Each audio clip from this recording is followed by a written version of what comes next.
And we are up. This is episode number, do you know what number it is? I have no idea. This is number 40. Oh, wow.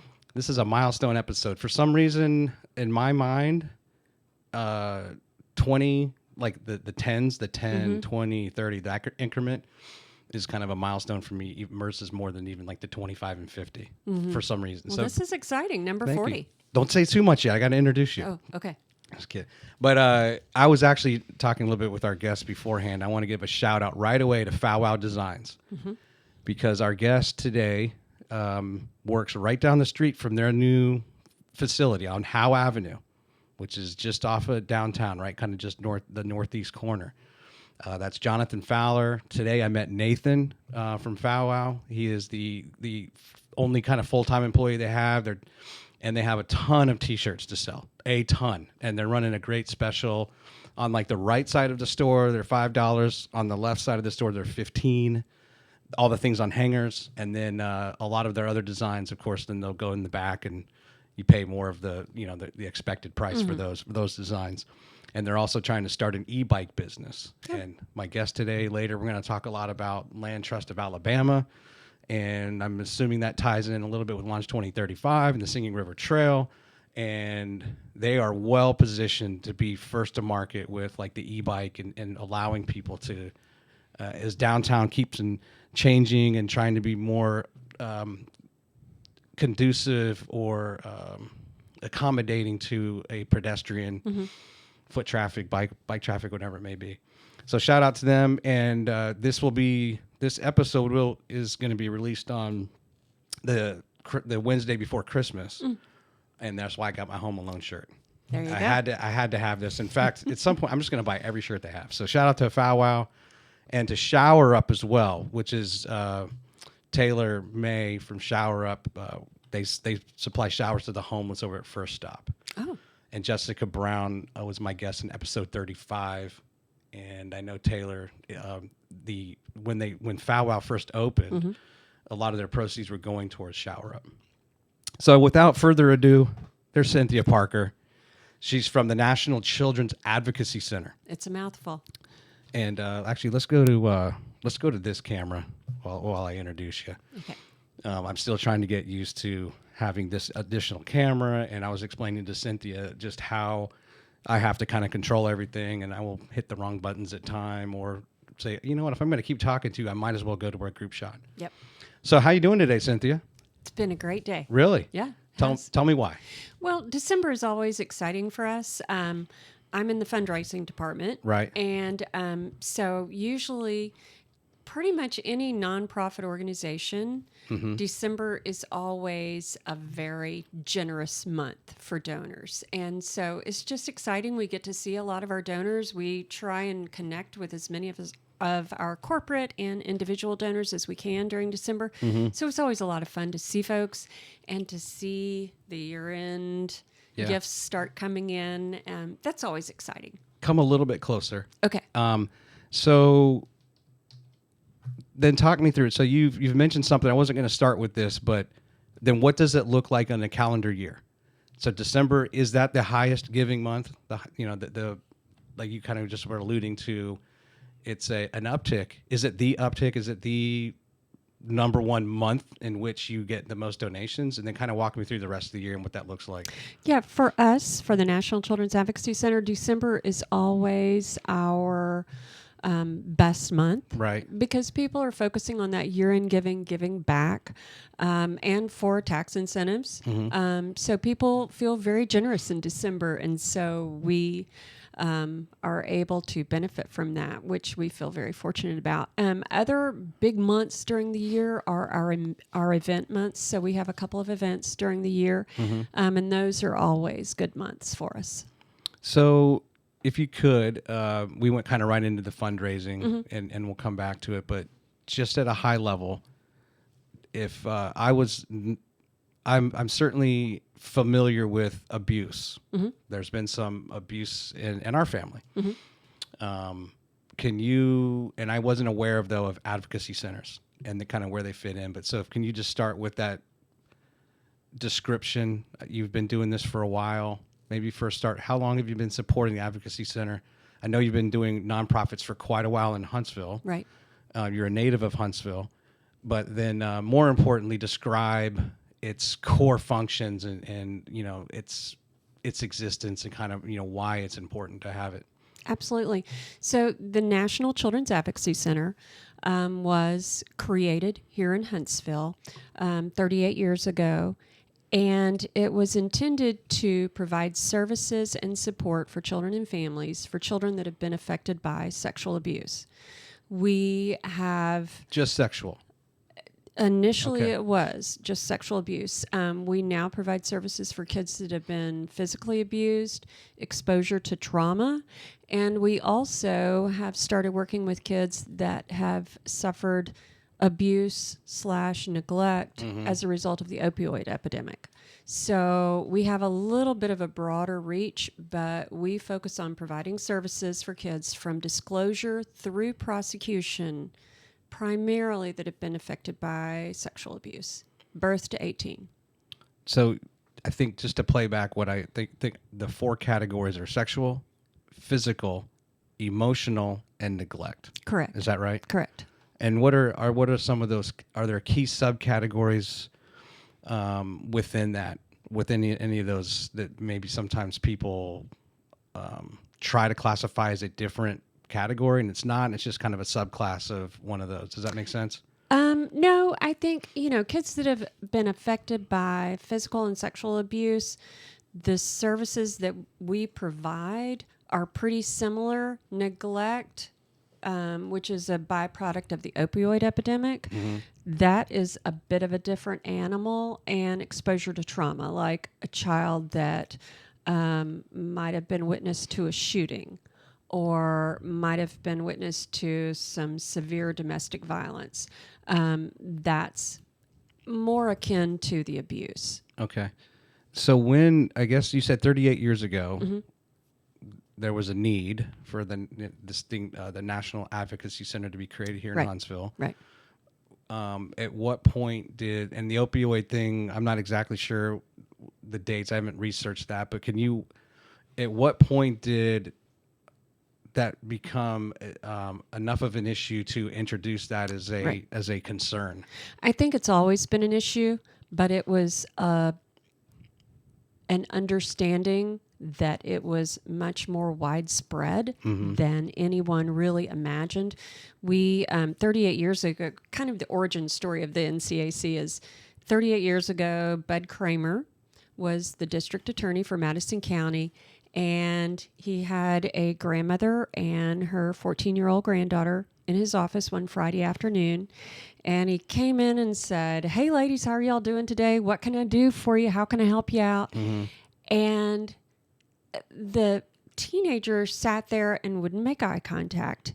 And the grandmother looked him dead in the face and said, "You people who are supposed to be taking care of our children, our most precious commodity, you have failed them. You have failed my granddaughter." And she went on to tell him that a couple of years before, her granddaughter had disclosed to her that she was being abused. This little girl, her parents had divorced early, mom had remarried, dad had not.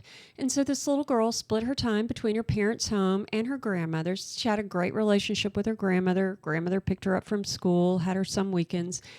And when she was around 12, she started asking some odd questions for her age. Now, remember, this is 38 years ago. 1984. Yes. Okay. And asking odd questions. And over the course of time, her grades started declining. She started isolating herself from her friends and asking more and more questions that kind of unnerved her grandmother. And finally, the grandmother said, "Honey, are you having sex with anybody?" And this little girl confided to her grandmother that her biological father and her stepfather were both having sex with her. Of course, the grandmother went into orbit, scooped her up, went immediately to the police station, and the sergeant at the desk, she told them what was going on, and very well-meaning, but he said, "Ma'am, we don't deal with that a whole lot, but if you'll write down what you just told me, I'll give it to an investigator, and he'll call you on Monday. And maybe you want to go to see your doctor." So It's Friday afternoon. So she takes her granddaughter to the emergency room. And at the emergency room, they tell the triage nurse, the nurse, and the physician what has happened. And this child is telling her story over and over again. And she's reliving that trauma. And all three of those people, everybody at the hospital they encountered said, we don't deal with that a whole lot, maybe see your pediatrician. So on Monday, they went to see the pediatrician. Same thing, retelling the story over and over again. Nobody really knows a whole lot to do. They talked with DHR and crisis services. And at every stop of the way, this child was reliving her trauma. And she was telling her story in a cold, sterile police department or a cold, sterile hospital room. And nobody really knew how to talk to this child about this. And, at the time, 38 years ago, people were, assuming, oh, surely that didn't happen. Surely your dad didn't do. Well-meaning, but uninformed. After 2 years of this, and they went to all of these different agencies and organizations that Meanwhile, the abuse is still happening. Well, no, the abuse had stopped. Okay. Because the grandmother had intervened. Okay. But telling their story and hopefully getting to prosecution along the line, this child was now nonverbal. She had just quit talking. And the grandmother told Bud Kramer, she said, if we knew now what we, if we knew then what we know now, we probably would never have told. We would have just dealt with it as a family because she has been so traumatized by the system. It was kind of a light bulb moment for Bud. And he said, well, we do have to do better by our kids. So we put together a group of Huntsville folks, and they said, okay, we're going to look around nationally and see who's doing something better. And we're going to be doing something better here soon. Nationally, nobody really was doing anything different. And so they spent a lot of time researching and brainstorming, and what they came up with was a multidisciplinary team. So all of the people at all of these different agencies, instead of the child and the family that have experienced abuse going out to all of these agencies, the child and the family now come to one child-friendly location, and all of those services wrap around the family and child. So the burden is not on the child. Right. The burden is on the system. So that was the initial multidisciplinary team. And can I ask a couple follow-up questions? Sure. First question, was the grandmother the mother of either of the biological father? Or was she was the maternal grandmother. Okay. So the mom's mother. And I guess how did she, there was some sort of intervention or some sort of calling them out in order to have the abuse stop while they spent the 2 years trying to get help? Yes. And I do not have details on any of that part of the story. Pretty much all I know of the story is what happened once she got to Bud Kramer's office and what happened as a result. I was just, the reason kids don't come forward is the perpetrator is threatening them. Exactly. And I wasn't sure if that was the abuse was still going on because there was, very threatening, or the grandmother, had reservations herself about trying to get involved, fearing that she might be, I think this was probably in danger. I think this grandmother was a very strong-willed grandmother and took charge. Good for her. And the mom and stepdad got divorced, and so there was a lot of upheaval in that family, a lot of drama, a lot of trauma in that family. But it led to the formation of the Children's Advocacy Center. And what happened was this multidisciplinary team, that's the core of the Children's Advocacy Center. And people around the state started figuring out that what was going on in Huntsville was working. And so people from around Alabama started coming to Huntsville and saying, show us what you're doing. Tell us about this. Teach us how to do this. And we very quickly started replicating around the state.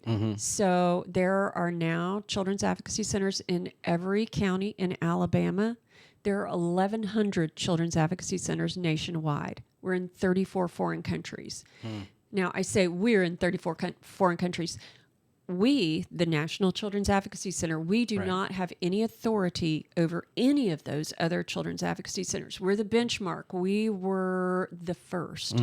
We set the standards. And So we, as a new one comes online, they might reach out for some consultation or how did you get started and some advice, if you will, as if you're like the franchisor. right. Well, we also really learned quickly early on that this was an opportunity to do formalized training. And so we have a very robust training department here in Huntsville, and they've trained over 350,000 people nationally and internationally.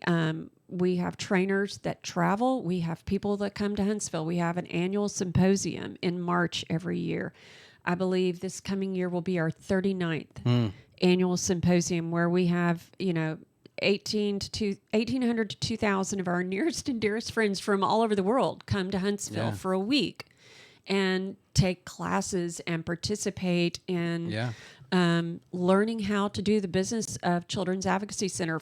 And it's for law enforcement officials, mental health professionals, medical, legal, and administration, because it's an organization. It's a business that you have to run.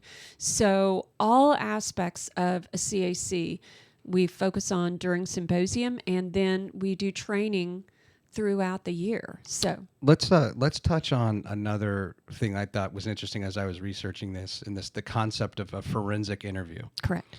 And so my assumption would be, go back to the original case here, right? That started the center with the 12-year-old girl that's being Right. abused. She goes quiet, mute. She's not talking. Is that when a forensic interviewer kind of steps in and says to gently pry out, right, some information and get her talking again? Can you in any way kind of, whether you don't have any details on that case or not, but kind of how forensic interviewing works? Sure. So the original story, where this young girl had quit talking after a couple of years of having to tell her story over and over to a variety of different people and relive the trauma. The counterpoint to that is the forensic interview. So she had to tell her story multiple times to multiple people and endure questions and, well-meaning but poorly handled situations.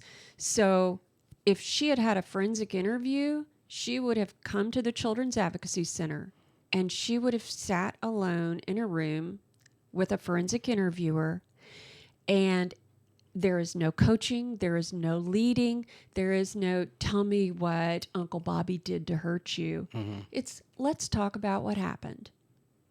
And that child is allowed to tell their story to a forensic interviewer who is very highly trained to elicit the details of what happened in a way that will be admissible in court and provide information to the mental health professionals and the medical professionals and the legal professionals that all need a piece of the puzzle, but they all get the same information at the same time, and they all go off and do their job in support of this child and this family. So a forensic interview usually lasts an hour to an hour and a half. And it's, usually the interviewer will sit down with the kid, work to build a little bit of rapport, point out the cameras in the room, because there's 3 cameras in the room, and it's a taped interview. And they might start off by saying, so this morning when you woke up, tell me what you did. And the child might say, well, I got up and I got dressed and I went downstairs and had breakfast and my mom took me to school. And the interviewer will say, okay, in this room, while we're talking about this, I want you to talk in a little bit of a different way. So when you woke up this morning and you opened your eyes, was it light or dark outside? And when you put your feet on the floor, was there carpet in your room or was the floor cold? And when you stood up and walked across the room to the bathroom, did you go to the bathroom first or did you brush your teeth? Did you flush the toilet? And when you walked downstairs to the kitchen and you walked in the kitchen, what was the first thing your mother said to you? And did you sit down for breakfast? What did you have? Did you have cereal? Did you have it with milk? So teaching this child to speak in a very detailed, specific way. There is, like I said, no, tell me what somebody did to hurt you. Yeah. But let's talk about what happened. Then that way you're training them to really think critically so that they will possibly share that moment in their day that led to abuse or something that they may have been trying to cover up. Yeah, exactly. Because there's a gap, and they're like, wait a minute. So what happened, and how much time elapsed, right? Absolutely. And, the child is in the room alone with the interviewer. And, the first time that I did a tour at the NCAC, I go in the forensic interview room, and there's only 2 chairs in there, and I have 2 kids. And I'm like, well, I'm not letting my kid go in there alone. Where's my chair? They explained the child is in there alone with the interviewer because a lot of times the parent doesn't know about it and the child hasn't told because they don't want to upset their parent. Right. The abuser might be a parent and they don't want anything bad to happen to that parent. They just want the abuse to stop. Mm-hmm. The parent might be coaching. The non-offending caregiver might be coaching and saying, don't tell. Because think about, if it's mom and 2 kids and they live with the boyfriend, mom doesn't work for whatever reason, boyfriend is the bread provider, and he's the one abusing this child. Once the mom finds out, she's coaching, don't tell, because if you tell, we're out on the street, we're homeless. So I'm going to work really hard as the mom to keep the abuse from happening and keep a roof over our head. So the mom might be coaching to... Yeah. What's the lesser of 2 evils? So the child needs to be able to tell their story and be believed. So. And then you made an important point. So there's cameras in there. They're recording it. Right. But it's not like you're being interrogated at a police station where then there's people behind glass monitoring. Absolutely. Which would really provide a maybe even more difficult environment for that child to open up. Absolutely. And this room has a sofa. The chairs are like big cushy armchairs, and there's artwork on the walls, and there's a little table that they can sit at and color while they're talking. Because, a lot of times kids want to do Play-Doh or sand art or color while they're talking because it's easier to focus on the Play-Doh while I'm talking to you. Right. So, the ages of this, is there a cutoff? Are we saying 17, 18 years old? At what point does the children part stop? We typically will interview kids through 18. There have been incidences when we have interviewed young adults that have special needs that we can still help facilitate that conversation in an appropriate way. So we will see some young adults, but it's pretty unusual. What are some stats? I'm going to just give you what I find on Google. Like every year in the US, there's some 600,000 new cases reported of abuse. And I think I read something where every year somewhere around 200,000 children are getting help or getting treatment, getting support, right? And hopefully leading towards ending the abuse. I think I read somewhere that maybe throughout the world, some 2 million providers are receiving training.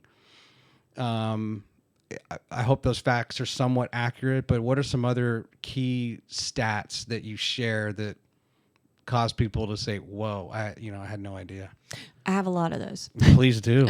So let's start with 38 years ago, before the Children's Advocacy Center movement, 1 in 4 girls and 1 in 7 boys before the age of 18 would be sexually abused. Wow. Since that time... All by men? No. Some women? Okay. No. 92% of children's abusers are someone that they know and love. Okay. And it's not the stereotype of the creepy old guy on the corner. It really isn't. Okay.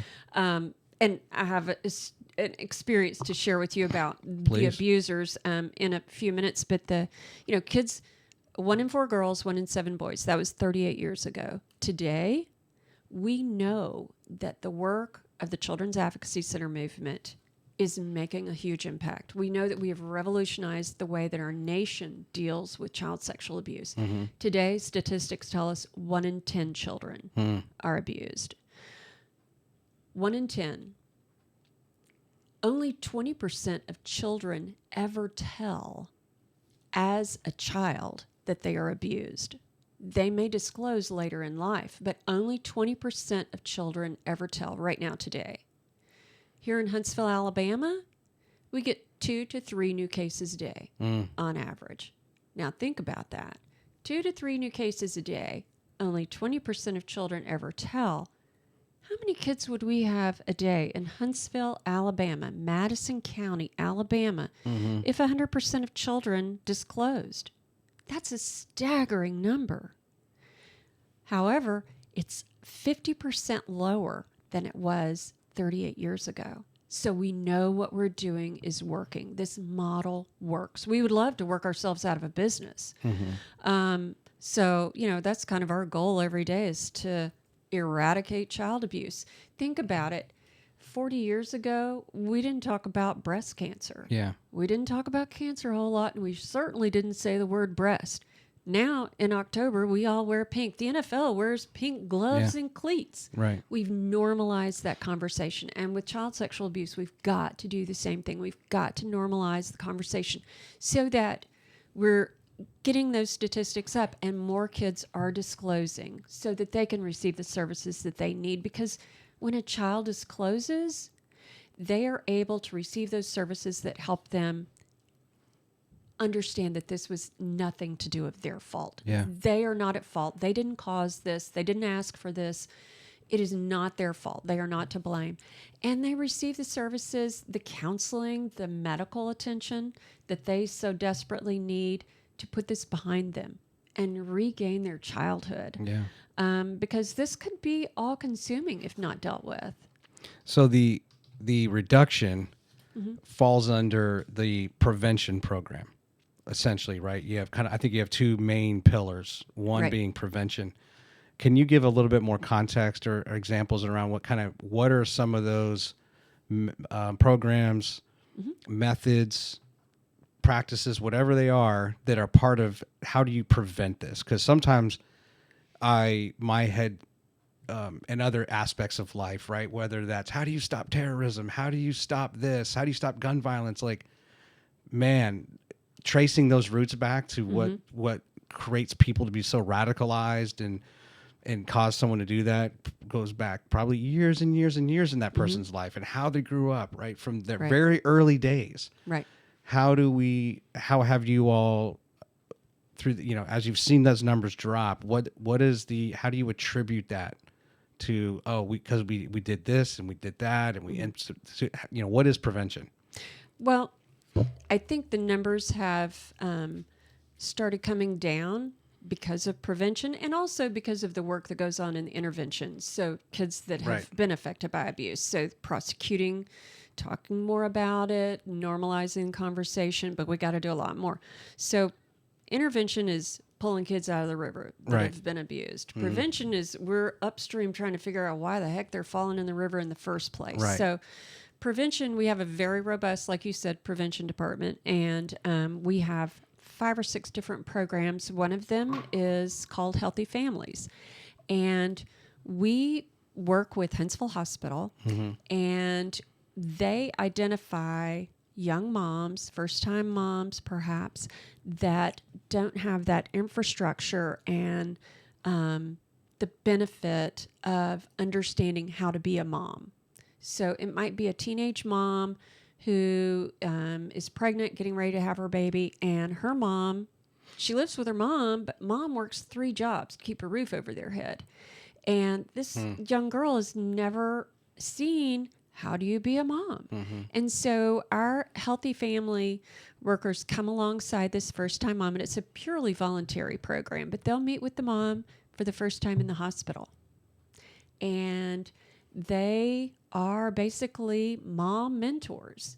They teach these young women how to be a great mom, the importance of getting your child vaccinated and reading to your child and the importance of tummy time and getting registered for school and helping provide those resources.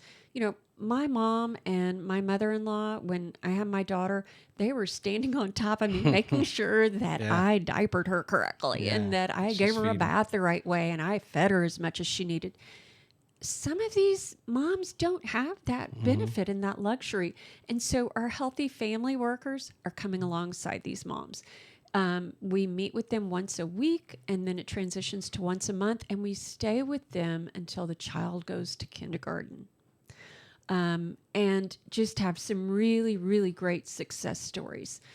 So that's Healthy Families. We have a fatherhood program where one of our team members, Curtis, So that has nothing to do with abuse. That's just being an advocate for the child to help them to it's helping break the cycle. break the cycle. Absolutely.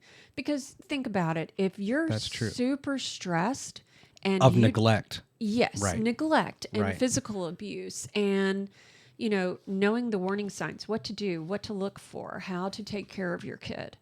And some of these people might have been abused themselves. So helping to break that cycle of Yeah. neglect, abuse, so all sorts of things. So we have a fatherhood program, like I said, where Curtis works with dads that might not be in the home with their child, but helps them understand the importance of building a bond with their child, going to those teacher conferences, being involved in their child's life, taking them to the park, paying your child support.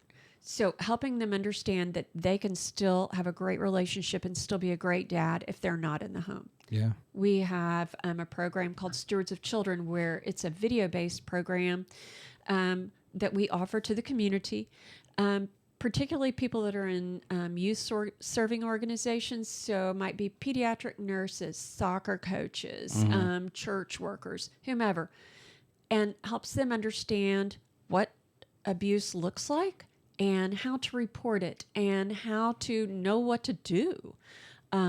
So that's a really great program. So we've got a lot of great prevention programs. Yeah. Not every children's advocacy center around the country has the benefit of having as significant of a prevention department as we have here in Huntsville, Alabama. So we count ourselves very fortunate. Stop Child Abuse and Neglect was originally a project of the Junior League of Huntsville. And it's an in-school program teaching kids at 3rd, 5th, and 7th grade things like safe touches. And no, you don't have to hug grandpa if you don't want to. If that makes you feel kind of weird, you don't have to go hug him and sit on his lap. Right. That's okay. Right. Teaching kids that under your bathing suit, where your bathing suit is, nobody is allowed to touch you there. Giving kids that, I guess, confidence to say no. Teaching older kids about online safety and bullying. And so teaching kids, because, think about it. If a child hears about sexual abuse for the first time in school, they don't know that that's not something that happens in every house on their street. Yeah.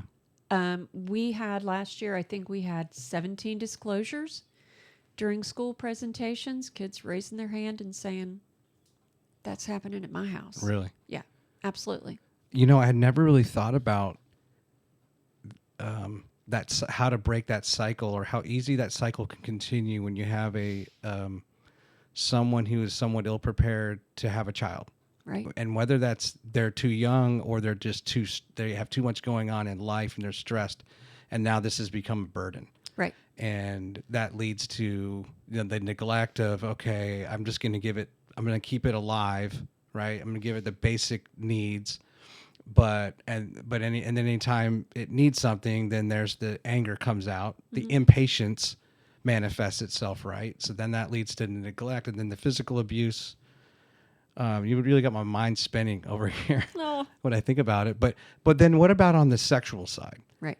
How that's more complicated, and what is it in society? I mean, I don't know. I'm not asking you to diagnose a sexual offender, but that seems to be potentially, kind of what do you have in the prevention program for, decreasing those numbers and those stats? I think a big part of that is teaching parents how to be great parents. Now, remember we talked about 92% of abusers are someone that a child knows and loves. So how do you provide safety rails around your child? How do you talk to your child about this is not something that is okay in our family, and educating your child, talking to them about that. So it's not always somebody, it's somebody a child knows. So coaches, teachers, Sunday school, and I'm not pointing a finger at any group. Yeah. But teaching parents how to talk to their kids, teaching parents to look for a safe babysitter. You may have to take your kid to a babysitter when you go to work, but who's a safe babysitter? How do you vet the people that care for your children? Yeah. So, I was thinking too much on the perpetrator side. Right. And not on, if you educate the child, then they will have the confidence to say no and tell someone. And therefore, unfortunately, that perpetrator may not be healed. Right. And they're going to be wanting to act out on other potential victims until they can get help. But at least it stops that from happening to that child. Exactly. You know what? This might be a good time to pull up your website. Okay. Let's do that. I got to remember which button to push. We're going to go with there and there. Okay. And actually, maybe we go with Joseph's story, because I think this really, what you just said, I think his story, as you have on the front page of your website, I think there it is. Right. It's a rotator, so it'll scroll through. I'm going to read some of this. Okay. I know people can read it, but I think that this is this was just written by Amanda Jarrett on November 29th. Have you read it? I'm the one that wrote that letter. You one that wrote it? Yeah. Amanda edited it, and she's a marketing director, and she put it on the internet. I'll tell you what, maybe since you wrote it, why don't we just have you, rather than me read the whole thing, do you want to just kind of paraphrase? It sounds like you know what you wrote. Yeah. But people can read it too, but so tell us about Joseph's story. So the story of Joseph is he was a little boy, 5 years old, and had parents that he lived with, his birth parents, and they worked really hard and they partied really hard, and they loved their son, but they loved to party more than they loved their son. Are they in their mid-20s? How old are we talking? I don't know their specific age, but yeah, that would fit the profile pretty perfectly. Okay. Had him when they were young, and they spent a lot of time out with their friends. Dad's brother offered to babysit on occasion.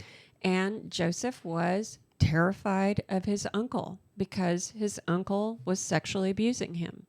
And the uncle was threatening him, don't tell. And if you do tell, your parents are going to think you're gross and horrible, and they're not going to love you anymore. This child was suffering in silence. He didn't know what to do. There came an evening where the parents had left him again. And, this child was... I remember leaving my kids with babysitters, and they cry at the door and, oh, don't leave me. Joseph was crying out to his parents only when his uncle was his caretaker.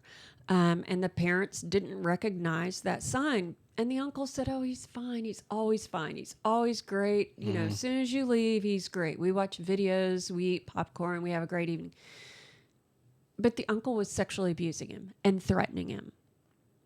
And one evening, the uncle had one too many beers, passed out on the sofa, and this child didn't feel like anybody was in his corner and thought, it's not safe at home. I'm just leaving. And he walked out the door at 11 o'clock at night and was walking down Drake Avenue, and police patrol officers saw him and stopped and approached him, and he tried to hide. And finally, through a lot of gentleness and empathy and consideration for this child, was able to find out a little bit what was going on, and Joseph was brought to the Children's Advocacy Center and was able to tell his story for the first time and be believed and be heard. and he received a medical exam. He received mental health therapy, and he is working really, really hard to get better. Uncle has been charged. Parents are working through a lot of grief and guilt and what ifs, understanding the trauma that has been rained down on their baby. And they're learning how to be better parents. And their child is receiving the therapy that he needs to regain his childhood and get to be a happy 6-year-old again. I think you mentioned it when the cop was going down the road that noticed him. He tried to hide behind a dumpster or something, right? And he saw him. And well, think about it. All the grown-ups in his life hurt him. Right. And, authority figures, a guy in a dark suit with a gun and handcuffs, he's going to hurt me. Sure. Nobody's going to believe me. My uncle told me that nobody will believe me and they'll think I'm gross if I tell this. So then at your facility, you have the ability to kind of temporarily board someone until you can figure out what's going on and give them the services they need, or find a different family member that's a safe place for someone like Joseph to go to? Right. We do not have any residential facilities at all. They were in contact, and I do not know the specifics of what happened that particular night. Sure. But he is still in the care of his parents. Okay. So probably placed for, a short period of time with a family member that they knew that would be a safe location until they could ascertain that uncle was not going to ever have any access to this child ever again, come up with what they call a safety plan. So, Joseph had a great situation in that he had parents that he was able to stay with once they realized what was going on. And those parents have needed a lot of help too, how to relate to their child. How to, like I said, be a great parent, because they weren't being great parents. They were focused on themselves. The slippery slope. Yeah, it really is. It really is. How often, I know, for any of us that are parents, and then when we hear these stories and we think to ourselves, well, how would I react? If I was the father and I find out my brother, is abusing my child, are there circumstances in which, there's retaliation, and because I would kill him, right? Somebody will say that I would kill someone, and now I would think that probably doesn't happen that often, right? Where there's an assault, or you're attacking the perpetrator, but do those things kind of happen, or do cooler heads prevail and people are as upset as they are, just are able to contain themselves in their rage, in their anger, and their hurt? Well, I think it's probably every possible scenario that we can think of. Oh, surely my brother wouldn't do that. Yeah. Would he really do that? He wouldn't do that. He told me he didn't do it. He swore to me that he wouldn't do it. Maybe my child is just making this up because he made him go to bed early. I mean, who's more persuasive, an adult or a 5-year-old? Oh, sure. So, it is a process for everybody that is involved in it. But having that child, and that's why that initial forensic interview is so critically important, is because that child is in the room alone with a forensic interviewer, telling their story, not coached, and the child realizes at that point that they're in a safe place. Sure. Now, every forensic interview, a child doesn't disclose. There are plenty of occasions where the child is still so terrified that they're not going to talk about it because they might feel safe, but they don't know that they're safe. And it may take a while for them to get to the point where they feel safe enough to disclose. We whenever we do tours of our campus, we always get the question, well, don't kids lie? Absolutely. Kids lie all the time, particularly teenage girls. Teenage girls are the biggest ones that say, no, nothing happened. Lying to cover up. Absolutely. Yeah. Because they feel like they've done something wrong. They feel guilty. you said earlier the time frame that typically the interview lasts an hour, hour and a half. So I would think it's not a matter of if it went 3 or 4 or 5 hours. It's like, come on, out, come on out with it. So in order to keep the subject, the child comfortable, you keep it brief. Yeah, it's a conversation. End the interview and come and try again later, right? Absolutely. And, on occasions where we're fairly certain that something in fact did happen, Yeah. and the child doesn't disclose, they may transition into mental health therapy. And children do disclose during therapy. So, when you come to the Children's Advocacy Center, it's not a cold, sterile environment at all. It's warm colors and comfy furniture. We have a facility dog, Wilson, who a lot of times Wilson is in the interview with the child. I've actually seen Wilson when I came over to visit. Yep. So Wilson is a 5-year-old, half black lab, half golden retriever, and the oldest of all souls. Just a super, super chill dog that kids love. And when we have dogs, our dogs can bring down our anxiety. Our pets can bring down, and Wilson is amazing at that. So a lot of times Wilson sits in on the forensic interview, sleeps on the love seat next to the kid. And the kids are allowed to tell their story. So walk me through somewhat in Joseph's case in that story you told. It's 11:30 at night.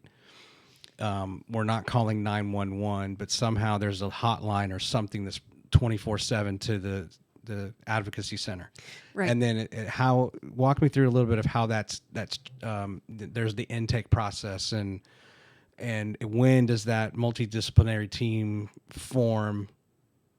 Does that make sense? Yeah, absolutely. Well, fortunately, we're very blessed here in Huntsville. Our multidisciplinary team is on campus with us. So Huntsville Police Department, Domestic Violence Task Force. They're all 24/7? Yeah, essentially, and their offices are on our campus. Okay. I see. We have Homeland Security Investigations. They're on our campus. We have Madison County Sheriff's Department, Madison City Police Department. They have offices. DHR Crisis Services. We have 3 district attorneys and their staff that are on our campus. They all work in the same building. So at night, at 11:30 at night, no child is going to be physically able to tell a story in a logical, cognitive way at 11:30 at night. So it would be the next morning when that interview took place. So the child will be placed in a safe environment, whether it's with another family member or mom and dad were called to come home or whatever that case might be. But the child would be safe for that night. Okay. And then able to come to the facility, to our campus the next morning and tell their story the next day. Gotcha. That makes sense. And then I think you may have Wilson's role as a therapy dog. Are they at times they have to appear in court and they have to provide testimony and that's something where Wilson would play a big role, or how else do you help that child to feel now safe and comfortable in a court setting? Right. Which is different than a room inside your center or whenever they're meeting with a clinical professional, whatever it may be. Right. Can you just walk me through how do you prepare a child for that experience? Well, our district attorneys, we actually have a mock courtroom on our campus, so that they will sit down and talk with the child prior to having to appear in court, and they'll show them, okay, now this is where the judge is going to sit, and this is where you're going to sit when you talk to the judge, and I'm going to be sitting over here. So it's a room that looks like the courtroom, and they familiarize themselves with that. The DA will talk to the child about what they're going to talk about in court. Children typically have to appear in court, but it's been a very, very, very rare occasion when a defense attorney has cross-examined a child. But children do have to appear, and Wilson is able to sit on the witness stand with the child. Typically, he sleeps through that with his head on their feet, snores a little bit. Yeah. But just that warm, comforting presence. And even if he doesn't sit on the witness stand with them, even if the child doesn't sit on the witness stand, he's there at the courthouse, sitting out in the hallway, keeping, that kid occupied and calm. Mm-hmm. So we're really lucky to have Wilson. And we're very fortunate to have a community that allows Wilson. Yeah. So let me ask this question, but I'm gonna go back to the computer, and I want to pull up some of the regional. So there's the 4 regions that exist now, Right. that didn't exist in 1984. correct. Right. So you alluded to that a little bit earlier. Now that we not only in the U.S., they're internationally. I actually was listening to the Northeast regions podcast. I was just I always try to just fill my mind, Right. with stuff. And there was an episode talking about grooming, where the perpetrators will spend, it's the process they spend years and years in gaining the trust, right? And it just makes sense when you find out about another case and it was a family member, it was a coach, and it was just over time, and nobody saw the signs, right? And Because nobody knew the signs to look for. Now because you're the national center, you have this incredible campus with DHS and other federal entities. Are these regionals and some of these CACs are they adopting somewhat, to the extent they can, that model to have their local police, or as many of those other contributing elements to kind of fill out that campus and somewhat model what you all have? Sure. And, I will be the first to raise my hand and say we are very unusual in that we have the blessing of having our team members on campus. There are others. There are certainly plenty of other CACs that have their team members on campus. Yeah. But our campus is just a true blessing because it is very large and is able to accommodate all of our team members on site. Not everybody has that luxury. But like you said, we're the National Children's Advocacy Center. We're national because we're the first. But we only take care of kids in Huntsville, Madison, and Madison County. We don't take care of kids anywhere else. Right. We're also national because we have this very robust training department where we train nationally and internationally. Right. So there is the National Children's Alliance in Washington, D.C., and they are the accrediting body. So all children's advocacy centers, most children's advocacy centers, are accredited under a set of standards. There we go. And, we're accredited. Every year we go through that reaccreditation process where they say, okay, here are the standards. How do you measure up to those standards? And they do that with every children's advocacy center so that we are all operating. If we're calling ourselves a children's advocacy center, are we operating under those standards? So let's go back to 1984 though. So nothing exists. You go to, what was the guy's name again? Bud Kramer. Bud Kramer.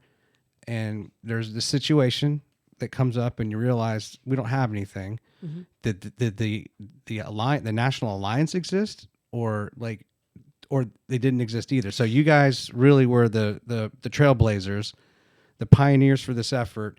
The accreditation comes later. Right. Okay. Is that accurate? So the National Children's Alliance actually was born in Huntsville. Ah. So they started out here. Now, the piece of the information that I didn't share is Bud Kramer, when he left our district attorney's office, he went on to serve 17 years in the U.S. Congress. Okay. So he had a much bigger platform and had much more ability to affect change on a national level. So it was his thought that we needed to have an accrediting agency that was not affiliated with any CAC. Sure. But because of the groundswell that we had here in Huntsville, the National Children's Alliance was established here in Huntsville, and they moved to Washington. Got it. And then you all act as both the National Center, but you're also acting as a CAC for just our community, our small community. Mm-hmm. And then there's other CACs throughout the state. Yep, there are. And we have the 4 regional organizations. So the Southern Regional CAC, SRCAC, that is a project that actually is operated by us. Mm-hmm. So SRCAC is on our campus. and they are okay, that makes sense. yeah, they're a training and technical assistance program. So they help with forensic interviewing, training, with all the different aspects of how do you establish a CAC? How do you stand up a multidisciplinary team? How do you, and, by the way, getting a functional, healthy multidisciplinary team is an ongoing labor of love, because think about all of these different professionals that are walking into a room: law enforcement, DHR, mental health, legal. They're all walking in, and we ask them to check their ego at the door and work with the person sitting across the table from them. Because ultimately it's about a child. Absolutely. And keeping that child at the core.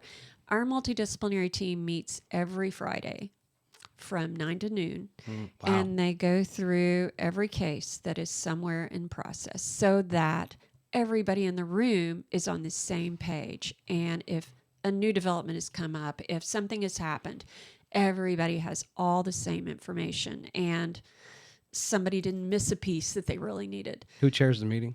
There is a facilitator, and I believe her name is Linda Cortico-Steele. So it's not a member of any one group that's like, okay, I'm the chair and I'm going to, she's a member of the team. And she is a member of the team, but her job is to facilitate. Well, our facilitator, yes, she has other jobs as well. She's one of our trainers. She's one of our forensic interviewers. And I believe Linda is the team lead right now. I may be wrong about that. Now let's talk about your role in fundraising. Right. As one of your key roles. Now that we have the National Alliance that we've discussed, right? Do you get federal funding? Do you get, let's talk, I guess there's going to be what comes from grants and other things at the federal or state level, local level, and then what comes from donors. Gotcha. So locally here in Huntsville, we raised over $1 million last year. Okay. I think it was $1,020,000. This year we're already over $1 million before we get to December. However, we're a $6 million agency. We get several large federal grants from the DOJ and the OJJDP, and I swore that I was going to work on remembering what OJJDP, but that's the Office of Juvenile Justice something. So we get funding from them and from the DOJ, and that funding goes to our training department, our professional services department, to train child abuse professionals on how to do forensic interviewing, so all of those elements. So our federal funding comes in that form. We get state funding through the Victims of Crime Act fund. So, and that is dispersed through the state chapters of CACs. So every state has a chapter. And that region, and it gets very confusing, that regional, those 4 regionals, they work with the state chapters. So Southern Regional CAC, they work with the Southern chapters, the Southern state chapters, to help them disperse that money that they receive through VOCA, how to support their local agencies. So it's a very complex organization, if you will. So $5 million essentially is what is budgeted that you know you're going to get. And then you're raising money for anything above $5 million? Well, these grants that we receive, they are competitive grants. So there are other people. So every 3 years we do a recompete. That was my next question. Yeah, so it's not a given. It's not a given. We've got to be, meeting the standards. Can they pull it? Is it like a base year plus option years? Does it, you know what I mean? Where you're like, I believe it's a base year plus 2. Plus 2. So they could essentially, if you're not providing the reports, meeting the criteria, they could pull the funding for the next year or 2. Okay. That's very similar to just the way we do it in IT contracting, get a base plus option years. Right. So you talked about you have the big event that you do. Is it a big, you said in March? Was that in March? Symposium. Your yes. symposium. Okay. Well, that's not a fundraising event. No. Well, we actually do charge for people to attend that, but that's gotcha. not in the development department. So walk me through some of your big fundraisers or efforts that you work on and have worked on annually. Absolutely. So my department, it's our responsibility, it's our privilege to communicate with businesses, with individuals, with local and regional foundations and grant-making organizations to communicate the story of the Children's Advocacy Center. And if people are interested in being involved, we help them understand how their support changes a child's life. Mm-hmm. So we do that through a variety of different things. We do speaking engagements. We invite people for tours. I go and meet one-on-one with leaders in the community, business leaders in the community, to talk about how their business can be involved. I meet with individual donors to talk about how individuals can be involved in changing a child's life. So we have, a variety of funding streams. We do several mail appeals. We do several fundraising events. Our fundraising events really are not our core money-making vehicle, if you will, but they are opportunities to get out in the community and have an event that people that might not know anything about us might be interested in participating in. We started when Remington came to town 10 years ago. We started a clay shooting event, and Remington was our lead sponsor at the time, and it was the first year that they were in town. A clay shooting event, we're reaching a whole nother audience than what we would normally with a gala, with a table of 8. A golf tournament. Yeah, or silent auction or something like that. So we were reaching a totally different audience. And actually, Aim for Advocacy has turned into our largest event. It's so much fun. We have a great time with that. So we do Aim for Advocacy in the spring and the fall. Mm-hmm. And then we started a new event this past year. Somebody mentioned to me, there's this Children's Advocacy Center out in Colorado, and they have a lawn bowling event. And I thought, well, that sounds like fun. Nobody's doing a lawn bowling event. And I went back to my team and said, we're going to do a lawn bowling event. And they were like, what's that? I don't know, but it sounds like fun, doesn't it? We can get beer can get beer vendors and food trucks, and we'll do bocce ball on the grass somewhere and have, and we have a young professional advisory council, and they actually took that event and ran with it. And it was so much fun. We had it in September at Campus 805 on Butler Green and between Yellowhammer and Straight to Ale. And we had teams of 4 competing. And it was just a lot of fun. That's cool. Yeah. Yeah, and it's kind of, it's like I mentioned croquet as you were talking, and I think I was talking to my wife the other day, like, I don't think I've ever played a full game of croquet. And there's rules to it, too, that don't make any sense. But we've all had fun with just getting it out, putting the little wickets, whatever, in the ground, and turning it into whatever you want to turn it into. Right.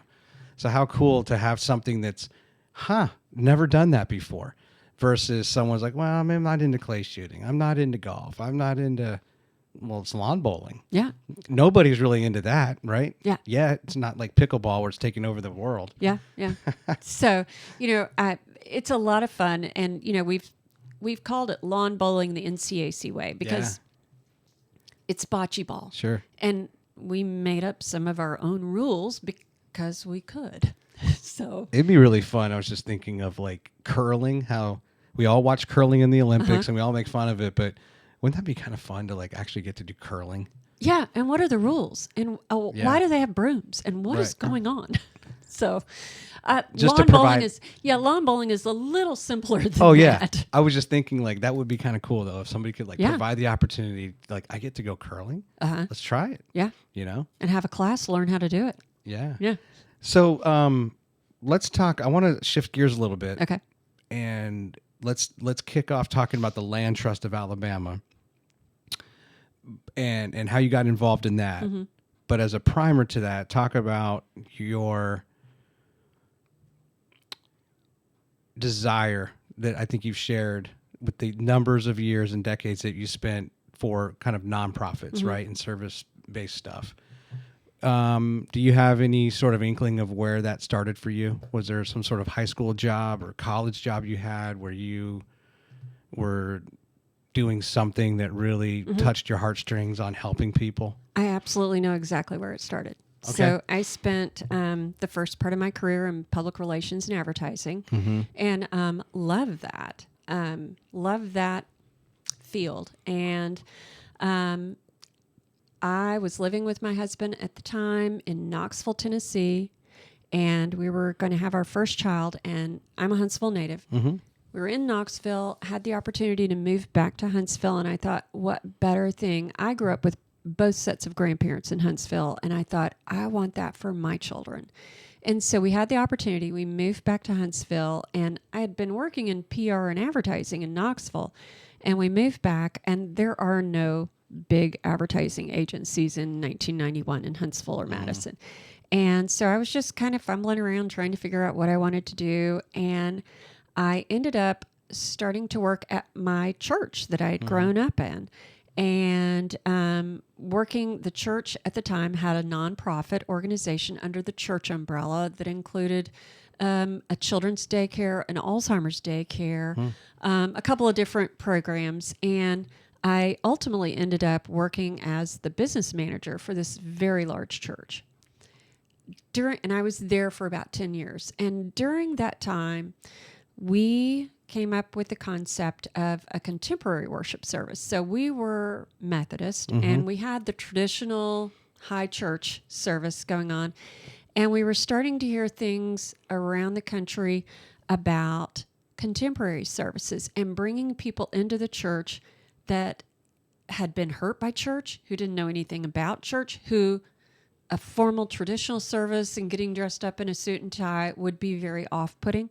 So how do we bring more people into the church in a way that feels comfortable, kind of meeting people where they are? Yeah. And so we worked for a long time to come up with the concept and the structure around a contemporary worship service. And we had some advertisements in the Huntsville Times at the time because there was no such thing as social media. Right. So Those were the good years. yeah, yeah. And so we had this advertisement in the Huntsville Times that said, throw on a pair of jeans, grab a cup of Joe, and join us for Cappuccino in Christ. And Wednesday before our very first service, I was at work. And come as you are. Wear jeans. Yeah, yeah. And that was what it said. Yeah. Throw on your jeans, grab a cup of Joe. Gotcha. And I was a business manager at the church. And we got a call, and they put it through to me and said, there's somebody that has a question about the service. And it was this mom. And she said, I saw the ad in the newspaper. I'm a single mom, and I have 3 teenagers, and I have limited resources.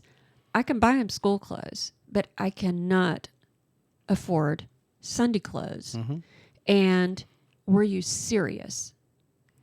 And I said, yeah, absolutely. Now, I have no idea if that mom and her 3 teenage kids ever came to church there. But I realized that... You didn't have caller ID readily, so you could just call her back afterwards, right? Yeah, exactly, exactly. But I realized that I'm not the Sunday school teacher. I'm not the youth group leader. I'm not the preacher. I'm not on the front lines. Right. But lives are being changed by the work that we're doing. Lives are being changed. Yeah. And I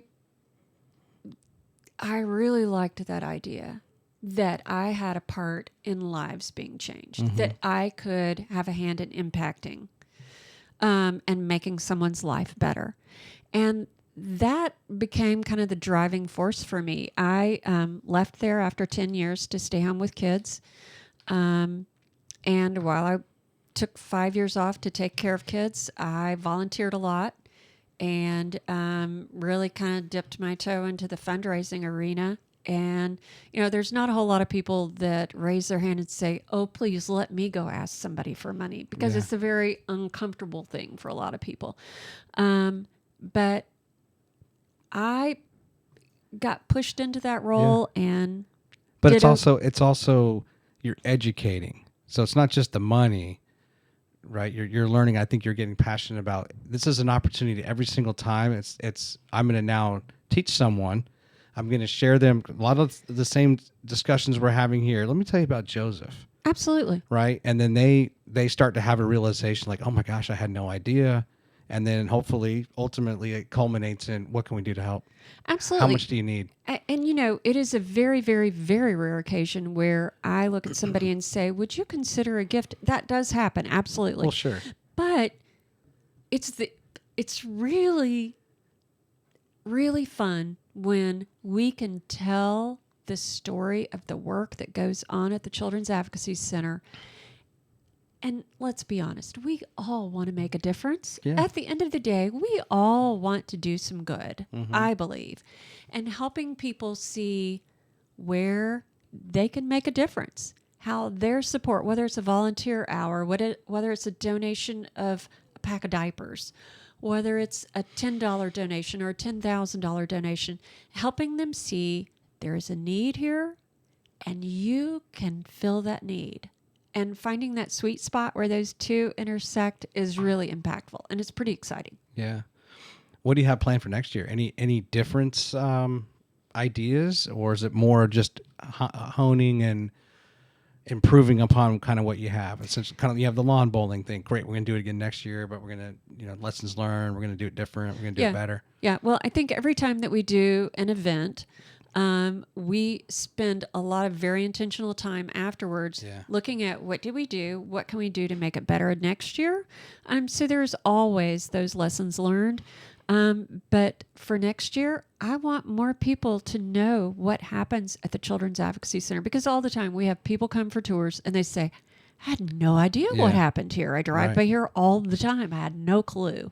We want people to come for a tour and to be an ambassador for the life-changing activity that happens there. Children's lives are changed. They get to regain their happy. Yeah. And so we want more people to know about what we do and who we are. And we want to have more kids disclosing and coming in for interviews. And we want to eradicate child abuse. Yeah. So the more people that know about this, the better off we are. The more we talk about it, the more this comes out of the dark, because child abuse thrives in a secret, silent environment. Thrives there. We've got to make it not a secret, silent environment. We've got to talk to our kids. We've got to talk to each other about this. It's got to be part of our common language. So next year, we're going to continue doing everything that we can to make it part of our common language. Yeah.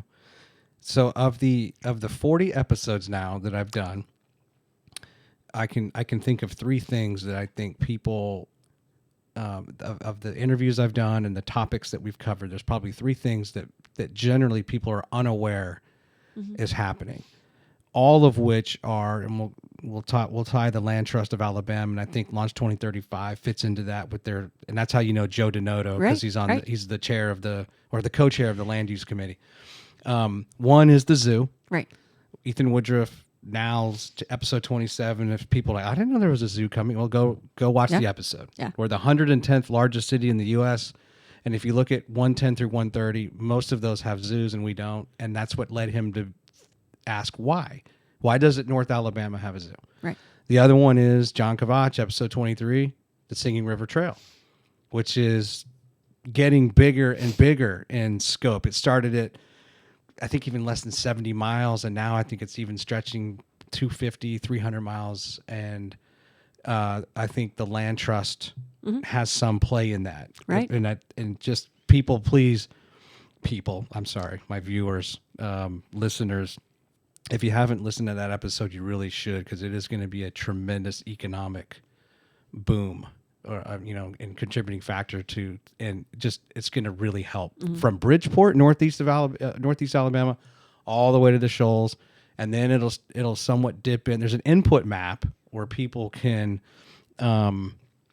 I just want to switch cameras. People can go and make like suggestions or provide them with information. Oh, hey, did you know this? Did you know that? And so there's this map that's open to the public to make all these comments. And I think a lot of people's comments are, is it going to tie into Bradford Creek? And it should, or Indian Creek, or whatever greenways, and this trail and that trail. So I think essentially kind of when it hits Huntsville, Madison, it might be doing a lot of this as they try to incorporate those if the funding's there and it's possible as it continues on out. Right. So let's talk about Land Trust of Alabama. How did you get involved in that? What is it? And actually, I can actually I'll pull up the website as you talk. Okay. Yeah.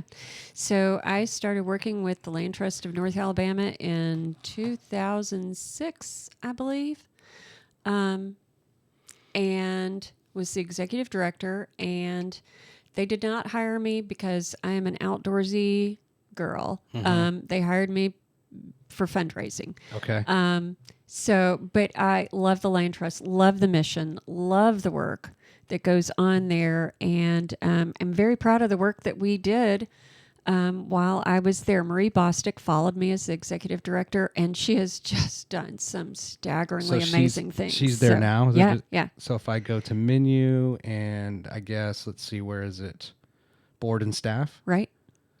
Okay. So Marie was actually on our board of directors at the time that I left the Land Trust, and she retired as planning director for the city of Huntsville. And, she had always laughingly said, when I retire from the city, I want to be a land steward. And I said, you don't need to be the land steward. You need to be the executive director. So there she is right there in the staff. Yeah. So she has done a phenomenal job, has really done so much work connecting the city of Huntsville County with the Land Trust. We did a lot of land acquisition when I was there, work that I'm very proud of.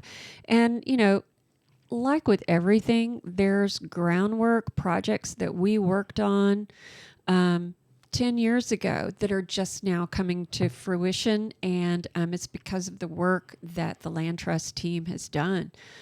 Just really great stuff. And they've worked so hard at building trails and developing the properties that they do have into community resources.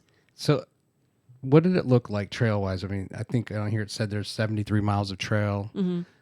But if you look at it, what did it look like in 2006 when you got involved? I think we had around 3,800 acres at the time, and when I left, we had around 6,000 acres preserved, and I think they're now at 8 or 9, maybe 10,000. But that was a big push, constantly working to develop trails, and as we worked with volunteers, helping getting volunteers to help build trails, because with like with any nonprofit, you're limited with your resources, you're limited with your staff, and you rely a lot on volunteers. So had just a great group of volunteers helping to build trails, individuals that were just passionate about that. And so they have done just a phenomenal job. So you go to the city or whoever, and let's if we could, let's use Bradford Creek as an example. That's one of your projects. That's right off here. I'm right off County Line Road on the Limestone side, but just on the other side of the street, on the Madison County side, is Heritage Elementary. Right. And that's one of the trailheads, and it goes all the way down to Mill, crosses Mill, and goes to Palmer. Right. What is the process? How old is that trail? Is that something that was a part of the projects that you did? It was one of the projects that we worked with the city of Madison on. So, and we would work with them on connectivity. There was land that the city of Madison already owned. There was some land that we partnered with them and gave them permission to build the trail over some of our property. Okay. We might have worked to, I know there was a particular piece that was a connector that we worked on for like 4 years, and we never could get the purchase of the property to build that connector, but they worked on it and found another way around it later on. But we would work with developers in Finger Steel. They donated several pieces to the land trust that were at, like the tail end of a development or something that would provide a buffer and connectivity for the greenway. So this is like selfishly, right? I learned things through just these interviews, but so it sounds like part of it is you raise money in order to buy land, right? And then you work as far as like a targeted. Okay, it'd be really great if we could do this. Oh, that's just for sale. Let's buy it. We're going to raise some money. We're going to buy this land. And then otherwise, if the city owns it, or the county owns it, or someone else, then it's working with them. Like, hey, can you annex this, whatever, for our use? Right. True? Right, exactly. Yeah. And, we worked with a lot of landowners that might be interested in donating their land because there's a huge tax benefit for that, or to do a bargain sale, to, sell it at a reduced price, still, get some cash off of their original investment, but also have that tax incentive as well. And there were a number of landowners that have been just wildly generous with their property, and donated that land, as well as, did bargain sales as well. Right. So where does the Launch 2035? If anyone's not familiar with that started, that I think was in 2014 or 2015. It came from the Committee of 100. I have an interview with John Allen. People can listen to that. And then Rob Hamilton, who's the current chair. Right. I've actually also talked to John Joseph, who's him and Tony Eberhardt. I'm actually going to interview Tony in a few weeks. They're the co-chairs on the entrepreneurial committee. We talked about Joe Donato on the land use side. Is that right? I think. And who's the other? Oh, and of course Sarah James from TARCOG. She's the other co-chair on that side. Where can you explain and kind of tie together your involvement with Launch 2035? Well, my only involvement with Launch 2035 was when I went and spoke to the organization. Oh, okay. And the zoo guy was there that day too. Ethan. So yeah, that was the first time I had heard about the zoo. So I'm excited about that. But I spoke to the organization about the National Children's Advocacy Center. Okay. Just to, provide more information for the resources that we have in the community and the things that we do, because very few people in that room knew anything about us. And, you've got people in very key positions that were in that room that didn't know anything about us. Yeah. So. And I had mentioned the Singing River Trail because most people hadn't heard about it. Right. And that was originated well after I left the Land Trust. Yeah. And so is the Land Trust in North Alabama still then heavily working with John and the Singing River Trail and working with the municipalities? I believe so. Yeah. Okay. Yeah. I know that we had I learned about the COGS. We're the 12th of 12 COGS in the state of Alabama, right? And the trail will basically go through COG 1. I think it's called NARCOG. And then the TARCOG is up is number 12, but that's the northeast corner. Right. And that was kind of interesting to kind of get a feel of, wow, like all the municipalities it has to go through, right? And the permitting and whatever. It's a big job. It is a huge job. The same with the Rails to Trails program. Right. Just so much red tape that, it takes a village. So it sounds like you're still very enthused and energized. And is there any other nonprofit you'd like to be a part of that's here in Huntsville that you maybe, I don't know, even as soon as or as early, what am I trying to say? Even, let's say, it's just even 3 years ago. Right. You're like, oh, wow, I didn't know about that. And boy, that'd be really awesome to be a part of. Yeah. Yeah. Well, you asked me a few minutes ago what kind of led me into nonprofit, and it was my work at the church, and realizing that I could have a hand in impacting change. And I worked at the Land Trust, and I think the Land Trust is phenomenal. But I realized that it had gotten to the point where I wasn't going to be able to take it to the next level, and it needed to be somebody else to take it to the next level. And that was Marie. Because you had other time commitments and... No, just because she had... That's her thing. That's her thing, and she had much bigger ideas than I did. Like I said, they didn't hire me because I'm a land conservationist. They hired me because I was a fundraiser, and that's what they needed at the time. Okay.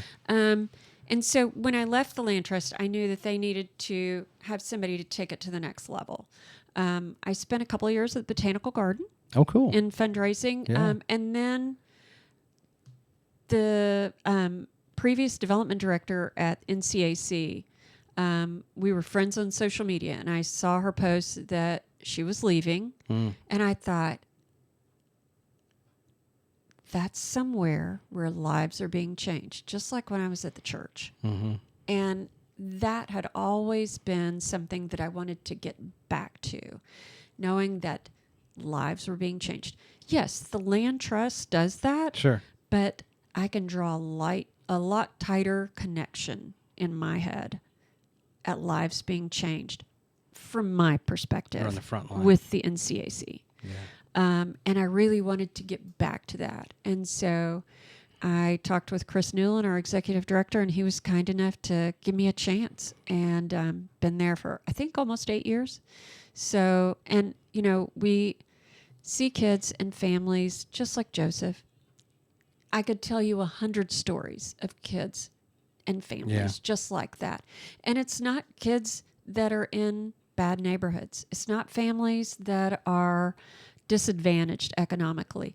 It's in every zip code, in every school zone. It does not know any demographic barriers, boundaries. Yeah. It's in every neighborhood. So consequently, talking about it, getting out there. So that's what, that's what really drives me every day. So is there somewhere else that I would like to be? I can't imagine where it would be. Gotcha. I am just really passionate about it. 1 second. Yeah. Jason, watch your volume. I hear your stuff. I was noticing his whatever coming through. These are pretty sensitive mics. Yeah. I couldn't hear anything. I could. I used to do football games and stuff where I wanted crowd noise. I had all these external mics, and you want that. Right. There was a fine balance between your voice and the crowd. It has to be right. And I can't watch a game on TV if they don't do that right. They have to mix in the crowd noise. Otherwise, you're you don't want to listen to announcers in a studio when there's 90,000 fans. Yeah. Yeah. Sorry, I'm gone on a tangent. No. You know what? Let's do this. I want to bring up. I know that you're the oldest of 5, right? Right. Yeah, and all your siblings live in Huntsville. Except for the youngest. Just the okay. Tell me about your siblings. Well, like I said, I'm the oldest of 5, and my parents are still alive. They're still here in Huntsville. Wow. Yeah. So Huntsville native. I have twin brothers, Steve and Doug Swan. Okay. Stephen works in residential construction, and my brother Douglas is a Huntsville fireman. And then I have a younger sister, Hallie, and she works as a business manager for a local company. And then my youngest sister is a nurse practitioner at Vanderbilt. Okay. Wow. Yeah. We'll talk about your kids in a second here. Okay. You still good relationship with all of them? Absolutely. Absolutely. That's rare. Yeah. Yeah. We're very fortunate. Well, it's interesting how you said Doug and then you called him Douglas. Well, funny story. My sister Hallie, her husband was named Stephen. Okay. And my first husband's name was Doug. Oh. And so we had brothers named Steve and Doug, and we were married to Stephen. So I've always called my brothers Stephen and Douglas, but they go by Steve and Doug. So, okay. That makes sense. Yeah. Yeah. So we had to differentiate everybody for, various reasons. And what's the furthest you are from? How far are you from your parents, mileage wise, to their house? We just bought a house. Okay. In a different zip code than I grew up in and have lived in my entire life. So we have laughed about this a lot. I grew up in 35803. My parents still live in 35803. All of my siblings still live in 35803. I bought a house 3 years ago in 35802, right on the edge of the boundary. And you rebel. I know. It's I thought this is so strange. And then we knew that we needed a little bit larger house Mm-hmm. and started looking around. And, the real estate market has been just so absurd and crazy. Mm-hmm. And we stumbled upon this house. We literally stumbled upon it. And Dave had a really severe accident a couple of years ago and had been temporarily in a wheelchair. And we realized very quickly that our house was not wheelchair accessible at all in any way, shape, form, or fashion. And this house that, we were thinking about looking for something a little bit larger. And we literally stumbled across this house that was all on one level, a rancher, and it just happened to be downtown. Wow. So I am all of a sudden like 8 miles away from my parents, whereas Yeah. I've lived all my life just a couple of miles away. And what about your siblings? They're not too much further? No, they're all in 35803, not Okay. too far away. Yeah, actually, Douglas, the fireman, he lives across the street from my parents. Okay. On the street we grew up. He bought a house and renovated it. Yeah. Good for him. So, traditions at Christmas, or as far as do you guys maintain certain traditions? We do. We do. Usually everybody is there on Christmas Eve. There are 13 grandchildren in our family, and they all try really hard to be there every year. Mm-hmm. They're all nearly grown. But on Christmas Eve, we have this traditional South Carolina meal called polo. It's basically fancy chicken and rice with different salsas and chutneys. But we have that for dinner, and then we play these games. We have family games that my dad grew up. He grew up in Mississippi, and family games that they played on Christmas Eve. So it's polo is what his family had on Christmas Eve, and we've carried that on, and we play the same games. So somewhere, even though he's from Mississippi, there was a South Carolina connection. There was. Okay. There was. And is this white meat or dark meat or both? Both. Okay. And there's a spicy pot and a mild pot. I went to Champy's last night, Oh, yeah? and every time I go there, I'm like, I want like the half. I like dark meat, but I wanted to get the half a chicken, but I was able to no, you don't need to eat that much. I got like the chicken tenders, but Yeah. I love fried chicken. Yeah, I'm at the stage where okay, I need the grilled chicken. Yeah. Yeah. Yeah. Do you like Champy's or I like more have- fried chicken? I have never been to Champy's. Oh, you haven't? No. I should. Is it out in Madison? Yeah, it's just over by it's that old Madison Pike that parallels the 565. Yeah. It's right by the it's just past the old Walmart. Right. Okay. So I guess that's you pass Hughes, Okay. and it's not as far as Slaughter. Okay. All right. We'll have to give it a try. Yeah. So, It's yeah. I mean literally it's diagonal from Toyota Field. Like Toyota Field's on the one side, and if you it has like a big silo and a big chicken, and it's just chicken and catfish. Oh, yeah. That's about it. It's a very simple menu. It's in front of the Publix. Yes. Okay. Yeah, I know exactly Yeah, where it is. Yeah. that's it. Okay. You haven't been there. No. That's weird. Well, I mean, I know. How many times have you been to eat in South Huntsville? As much as I can. Really? Yeah. There's a new Okay. Hawaiian barbecue place over there. Well, see, you're not a good somebody that's been here for a while, because a lot of people tend to stay in their little zone. No, I don't do that. So, yeah. No, I unfortunately, and I've gained a lot of weight in our first. We're about to hit our 1 year mark, and whether it's just at work when I'm out and about, and here's the thing: when you come from DC to here, like getting around Huntsville is so easy. And other people might think, "Oh, I'm not going to." I've heard people say, "I'm not going over to Madison. I'm not going to Huntsville." Like, Oh, my friends are like that. Yeah, you're they like- come down to South Huntsville and they're like, oh, it's like going to this Arab. is What's going on? nothing. Yeah. It takes 20 minutes. We're spoiled. Right. So therefore, I've never had like a limitation. I don't think that way. Like I will drive all the way over to Airport Road or Jones Valley because I just want to eat something over there. Yeah. Yeah. And I don't think of it as far. Yeah. And so I've covered ground, and I've tried a lot of different things. And I even tried when I first came here, for some reason I was down near like Char and in the Brass Tap Room or something Right, was next right. door. That was like, I flew down here, came for like a conference, and I stayed downtown at the Embassy Suites. And somehow that area, and then there's this like farm to table type burger place. Farm burger. Farm burger, right. Tim Knox, actually, the real estate agent, referred me to that. And I went there, and I kind of like really like that. And then Chewy's is really good. Right. Maki But- Fresh. Maki Love Fresh? Maki Fresh. Oh, yum. Okay. it might ruin one of my questions I have for you later when we play our game. Okay. Let's do this. I want to show some pictures. Okay. Okay. Some of this comes from the get to know you type questions. Oh, Lord. No, it's all good. Nothing's gonna be crazy. Okay. And in this, we'll talk about your kids. Okay. But and I don't remember what order they're in, but we'll just kind of be surprised together. How about that? Okay. So look at this screen Yeah, you're over gonna here. look at that Okay. screen here, and I gotta remember what button to push. Okay. There we go. So you see. Hold on one second. Okay.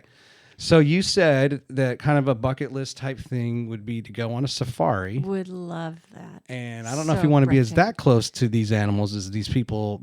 I don't know if that's Photoshop, if they're really that close to these animals, but kind of on a photo tour, correct? Right. Right. So Would love talk to me do through that. I have just always been so fascinated with the beauty and something that we do not see here at all, and just the opportunity to be out in nature and something that unspoiled would just be, I love zoos, but I think this is a totally different level. So I think that would be just fascinating. Yeah, and I Would know love that. have you been to like the wild animal parks out in like California or other places where there's just tons of acreage for the animals to roam, and it's like kind of a mini safari? Right? No, ever I done haven't. No. And I think that they're trying, and the interesting in the zoo episode with Ethan, that a lot of zoos are trying to go to this. There's not the old style as you go and they're in all these cages. Right, Now right. they're trying to build natural habitats. Right. And it's kind of fascinating to, depending on how much acreage you have, can they pull that off where, Right. okay, it's not going to be a safari, but at least you're going to see the animals kind of moving about and maybe doing more stuff in their natural habitat. Right. Let's That see. would be fascinating. Oh, that's, here we go. Here's another one. Yeah. Love zebras. There's always that Jeep, right? That Uh-huh. they portray. I kind of think of Jumanji, and so there's a lot of zebras there. Yeah. Zebras and giraffes. So, do you have a camera? Are you a photography enthusiast? I had a Nikon camera that I shot with for a million years. Loved taking pictures, and just really got out of it. And have not taken, and most of my pictures were of my kids and my family. Yeah. So, and at family events and kids sports and things like that. So I was never a big nature photographer. Or the Hallie Porter at the Land Trust is a fabulous nature photographer. So I always was more interested in taking pictures of my kids and my family. Were you was it clear that you were the photographer? Like you're at a family gathering at Christmas, like, oh hey, Cynthia, get your camera out. Yes. There was no one else Yes. like trying to take that from you. No. Okay. No. Fair enough. All right, what's next? We're gonna go with so this is you were also involved with the big Spring Jam. Big Spring Jam. Yeah. That was a And- big thing for a long time. Is it still happening? No. I think the last Big Spring Jam was in 2000. It was this massive music festival that took over downtown Huntsville. Is Panoply replaced it? No, Panoply was in the spring. Big Spring Jam Okay. was in the fall in Okay. September. And there were 5 stages in different parts of. They would fence off this huge area around Big Spring Park and incorporate the VBC. So there would be a Christian stage and a country stage and a rock stage and an oldie stage and, bands performing on Friday, Saturday, and Sunday. Wow. And it was just a great, great event. Yeah. Were you a fundraiser for that too? No, I was actually on the board of directors for the Big Spring Jam Foundation. And so it was a 6-year service. So my last 2 years, I was chair of the foundation, and the foundation was the fundraising arm. So there were 3 partners with the Big Spring Jam. So it was Don Jennings, who was the promoter who booked all of the acts. Okay. The VBC, who provided all of the infrastructure and the fencing, and then the Jam Foundation, we did volunteers and a whole variety of things. The kids area. So the money was split between the 3, VBC, Don Jennings, and the foundation, and we would make grants in the community. So we did all of this volunteer work, and we were also responsible for all of the media interface. So based on this, it got to at least 50 years in 2013. That's what, according to the graphic. Started in 1963, looking at the thing there. This is on your local TV, and I guess that's just a shot from 1993 at the 30-year mark. So did it just become too big? I don't think it was 50. I think it was only maybe 15 or 18 years old. I don't remember. It was not a long-lived. But what happened was this was a money-making venture. Yeah. I mean, the cost was astronomical. Gotcha. There were 2 years in a row where, now this is in September, volatile weather in North Alabama, and you have 100,000 people downtown outside. Not safe. And you have big storms roll through. Well, what do you do? Where do you put all those people? Do you close the park down? Do you send everybody home? People have paid for these tickets. You have bands, big bands, especially on the country stage. But the one year in particular that I remember, on Sunday night, Journey was the headliner. And Journey was on site, but we had a hurricane coming through and the rain was going sideways. And Journey never got off their bus, and we still handed them a check for $100,000. Wow. And, the next year we suffered a bit of a backlash. People were like, oh, we're not going to buy tickets ahead of time and, risk it not being able to see the concerts. And it just started to be more and more difficult. Yeah. And it became less and less profitable, and less of an opportunity where you could even break even. So, I think smaller music festivals have taken its place. But I miss the Big Spring Jam. It was so much fun back in the day. I think I may have mentioned this when I was talking to Jonathan Fowler in his episode, but so Lollapalooza is a big music festival, right? Yeah. And they had it, I can't remember. So Northern Virginia decides that they want Lollapalooza. And they made this massive mistake where they thought this place called Lake Fairfax. This was like 1991 or 92. I was in high school. And there's this park, and it's over time it's grown, and there's a pet, like a pet farm and water slides and all that. But it was, these were the humble beginnings of this park. And what they didn't take into account was that even though this festival hadn't been around long, it was starting to get very, notoriety was spreading, right? The popularity of it was spreading, and they just didn't have enough parking. And they also didn't realize that a lot of the perimeter couldn't keep people out from just like, oh, I can go park in this neighborhood that's adjacent to the property and just hop a fence. Right. So, and also there were classified government buildings that weren't too far away that seemed to be good parking lots or good access points, right? And so it just became this huge thing that was a big oversight on, while the venue was like, okay, it's a good venue, but not enough parking. And also once people realized they can park for free in a neighborhood, and you can't keep them out, it was a disaster. Yeah. And then they learned from their mistake, and they moved it out to West Virginia into what is now the Charlestown racetracks. And there's a casino out there, but it was like, let's just find the biggest open field, possible and put it out there. Yeah. So maybe the Big Spring thing could come back, but it has to be like way out somewhere. Right. And, that creates problems for, power and things like that, but just bringing a ton of porta potties and, power and fencing, and how do you keep people for if you're going to charge money for tickets, how do you manage that? So all right, then I'm going to skip over that other picture. Now let's see if I can go back. Okay, there's your family, right? My kiddos, yeah. So your daughter is a nurse in ICU in Nashville. She is. So Lauren. Lauren. She works at St. Thomas West in the ICU.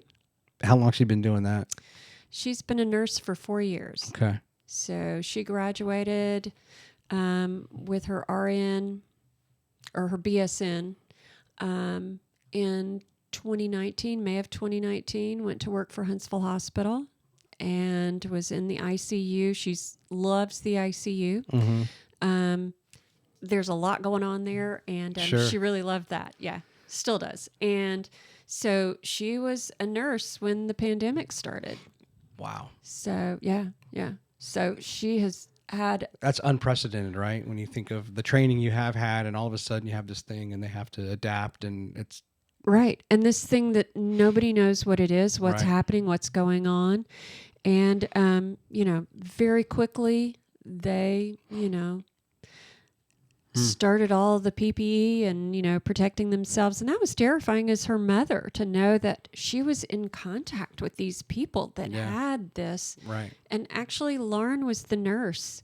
The first death in Madison County from COVID, Lauren was this gentleman's nurse Really? when he passed away. And she had the privilege of caring for him. And of course, his family was not able to be there with him. Yeah. And so she had his family on FaceTime the night that he passed away, and she was in the room with him, stayed and held his hand. And of course, he was not alert at all. Yeah. But, FaceTimed with his family so that they had the opportunity to say goodbye to him. And, was that connection with his family, with her patient. Wow. So, and that has been really tough. That's trauma. She spent some time on the phone with you talking about that? Oh, or, yeah. Or in yeah, person? Well, she was in Huntsville. Okay. And so we would sit out on the patio and Gotcha. talk and visit. And then she moved to Nashville a couple of months after that. Just need a little bit of a change of scenery. But, she went right back to ICU nursing, which is her love. So her aunt, your sister, that's a nurse, Right. She have, was that an effect on your daughter, Lauren, to kind of pursue that as a career? I think it was. Lauren graduated from UAB in 2014 with a degree and thought that she wanted to do physical therapy, but quickly realized that was not what she wanted to do.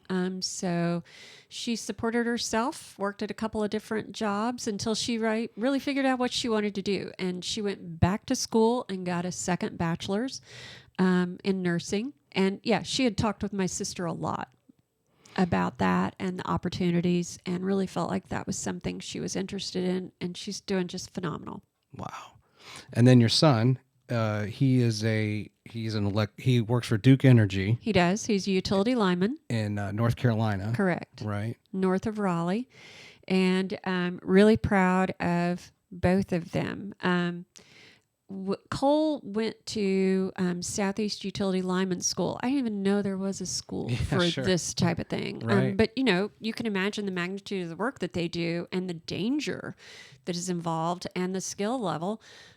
So he decided that's what he wanted to do, went to this program in North Georgia, and as soon as he graduated from there, he moved to Greenville, South Carolina, and then was a contractor for Duke Energy and wanted to get on direct with Duke. But, when he was in school in North Georgia, he came home one weekend and he had on this T-shirt. And he was walking away from me, and the back of his shirt said, "We're the ones that run toward the storm." Right. And that was a real eye-opening moment because, I wanted my kids to be doctors or lawyers, and now they're both. Super. And I just had this vision of, I raised, these stellar individuals. And I envisioned that as taking on a whole different shape than it did. Yeah. But that was an eye-opening moment. And I thought, I don't care if he ever makes $1 million. He's making a difference in somebody's life. And my daughter is too. Yeah. They're the ones that stand in the breach between you and me. They're, holding back the storm. Isn't that amazing? I could not be more proud of both of them. And my son is married a school teacher. And, she's right alongside there educating our babies. There's nothing like being on the front lines. That's kind of the common theme here, right? Yeah. In occupations where you truly are empowered by the difference you're making. Right. Exactly. In what you observe. Yeah. That's really cool. Yeah. Very, very proud mom. Yeah. Aren't you? Absolutely. Absolutely. They're great kids. And they'll be home for Christmas? Lauren, my daughter, will be here. She's back in school at UAH working on her doctorate. Oh, wow.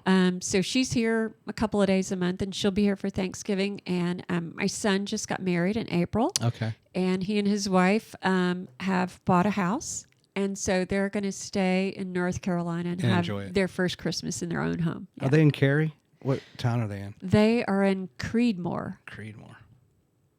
I've got family in Winston-Salem and Cary. Well, they were in Cary. They moved, but okay, Creedmoor. Yeah. So hopefully we're going to get up there to see them. Was that this like winter. 5-6 hour drive from here?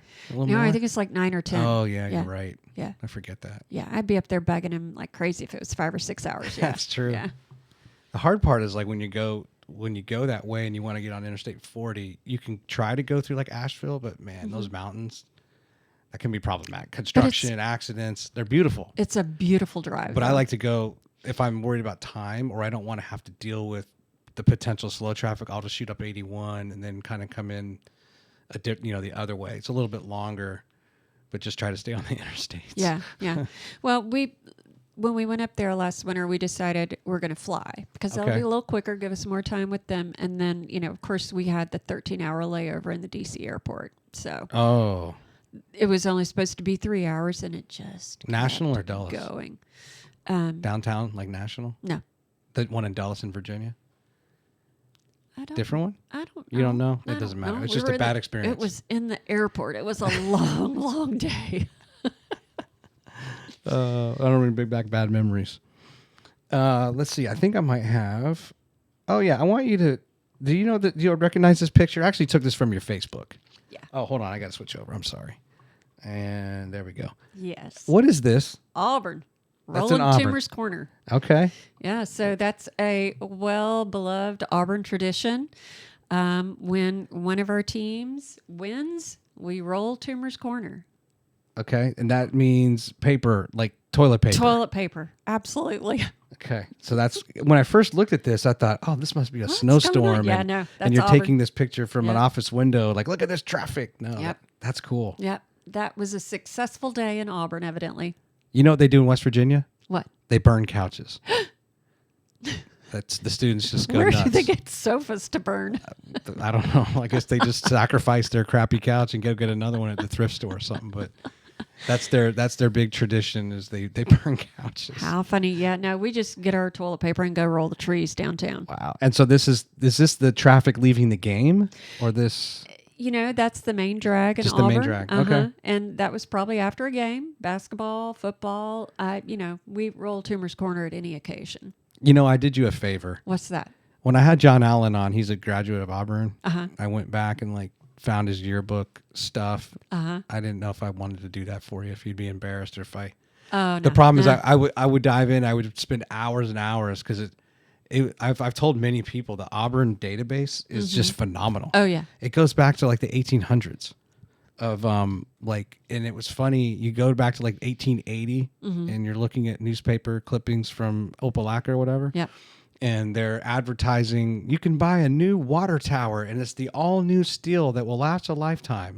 Wow. Water tower. Yeah. They're selling infrastructure, or they're trying to get the city or something to invest in their water tower. And it's just kind of funny to look at ads that were run on certain products right over time. Yeah.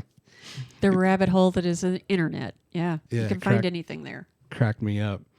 All right, I'm going to ask you. I think that's it for the pictures. Oh no, I have one more. And this is touching. I think this is something that you can tell this relates to your daughter. Here we go. And can you talk me through this? Yeah, right in the beginning of the pandemic when the world shut down and our medical professionals were on the front line, I decided one night I'm going to take her shift dinner. And so I went to Chick-fil-A and got Chick-fil-A and went to the grocery store and got, salads and stuff. I went to Baby Bites and said, I want to get I love Baby Bites. They're to die for. And I said, I want to get dessert. There's 20 people that work on the unit. They don't this is the ICU where they're dealing with COVID, so they don't get to go, and they're pretty isolated even when they get off work. But I want to take them dessert, so I'm going to. And I told the girl, this is how many people I need. So how many baby bites do I need? And when I went to pick them up that night, they gave me my order, and then she gave me, I think, 8 more boxes, and they all had these little handwritten notes. And when I went to pick up Chick-fil-A, I had given them my credit card when I placed the order. They never charged me. They never charged you. No. And everybody was just so kind and wildly supportive of our ICU medical staff. Yeah. And, they said, please take these around to your departments that are around you and tell them we said thank you. Yeah. And That's really good. so, yeah, it was great. Thank you for sharing that. Yeah. I think that's in the pictures. I want to ask you some questions now. These Okay. are just fun questions. Okay. They're meant to be fun. Okay. All right. I call it the quick 6, and I think I'm going to ask you 7 questions. Okay. Am I going to know the answer to them? I hope so. Okay. Yeah, I try not to. Some of them are like, I'm going to give you a choice of 3 things. Some of them are just, a fun, simple question. And I might have one thing that has you like jog your memory. Okay. All right. So the first one kind of relates back to the pictures on the safari. But what's one animal that you would be dying to photograph in the wild, in their natural habitat? Elephants. The elephants. Mm-hmm. Mm-hmm. I think they're just breathtaking and majestic. And, I love the It's just because of the Crimson Tide? No. No, you're an Auburn person. No, I'm an Auburn Tiger. Yeah, no. In The Crown, if you've ever watched The Crown, there is that scene when Queen Elizabeth is a young woman and they're on safari and the elephants come through at night, and it's just breathtakingly beautiful. And I would love that. I think it would be so fun. So Okay. I like it. Yeah. Elephants. All right. You get the choice to do one of these 3 things. Okay. And maybe you've already done one of these 3 things in life, or all of them. Skydive, scuba dive, caving. I don't want to do any of those.